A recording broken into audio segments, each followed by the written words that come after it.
Surah Al-Muzammil, ang nababalutan ng kasuotan. Sa ngalan ng Allah, ang mahabagin, ang maawain. O ikaw, Muhammad, na nababalutan ang sarili ng kasuotan. Ikaw ay bumangon upang magdasal sa gabi maliban sa kaunti. O kahit kalahati nito o magbawas mula rito ng kaunti. O kaya ay magdagdag dito at bigkasin mo ang Quran ng marahan o maingat na pagbigkas. Katotohanan, aming ibababa sa iyo ang isang mabigat o mahalagang salita na may kaakibat na tungkulin. Katotohanan, ang pagbangon sa gabi ay lubhang mahirap, ngunit mabisa para pag-ugnayin ang puso at dila at angkop na oras para sa mga salita. Katotohanan, para sa iyo sa maghapon ay ang mahabang gawain ukol sa karaniwang tungkulin. At alalahanin ang ngalan ng iyong Panginoon at ialis sa Kanya ang iyong sarili ng buong taimtim. Siya ang Panginoon ng silangan at ng kanluran.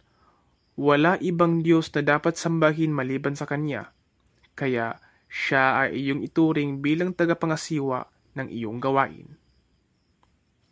At magtiis sa anumang kanilang sinasabi, at sila ay iyong iwasan sa kaya-ayang pag-iwas.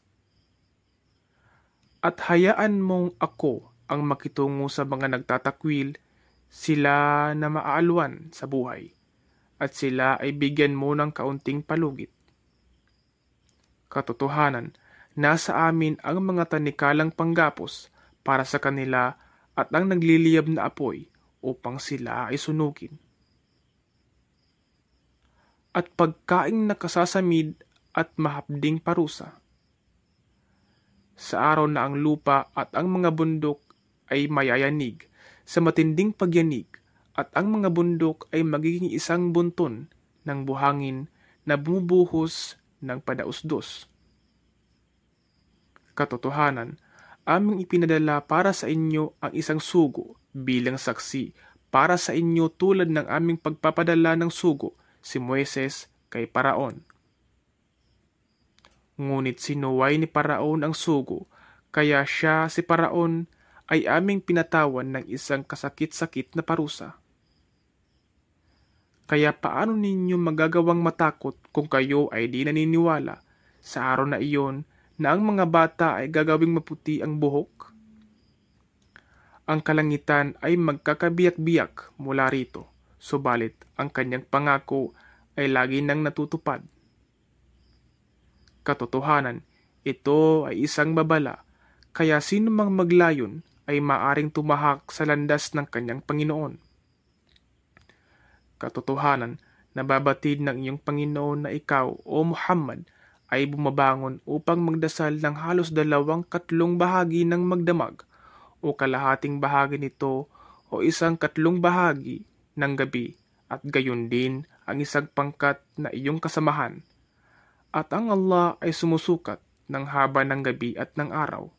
Kanyang nababatid na hindi ninyo makakayanang gawin ito, ang pagdarasal sa buong magdamag. Kaya kayo ay kanyang ginawaran ng kapatawaran. Kaya bigkasin ang anumang magaan para sa inyo sa Quran. Kanyang nababatid na ang ilan sa inyo ay may karamdaman. Ang iba naman ay nasa panahon ng paglalakbay sa mga lupain. Hinahanap ang biyaya ng Allah, at ang iba ay nakikipaglaban sa landas ng Allah. Kaya bigkasin ninyo ang anumang magaan para sa inyo sa Quran, at magsagawa kayo ng pagdarasal at magbigay kayo ng zaka, at magpautang kayo sa Allah ng isang mabuting pautang, at anumang kabutihan ng inyong inilaan para sa inyong mga sarili, katiyakang ito ay inyong matatagpuan sa Allah. Ito ay higit na mabuti at nakahihigit sa gantimpala, at inyong hingin ang kapatawaran ng Allah. Katotohanan, ang Allah ay mapagpatawad, maawain.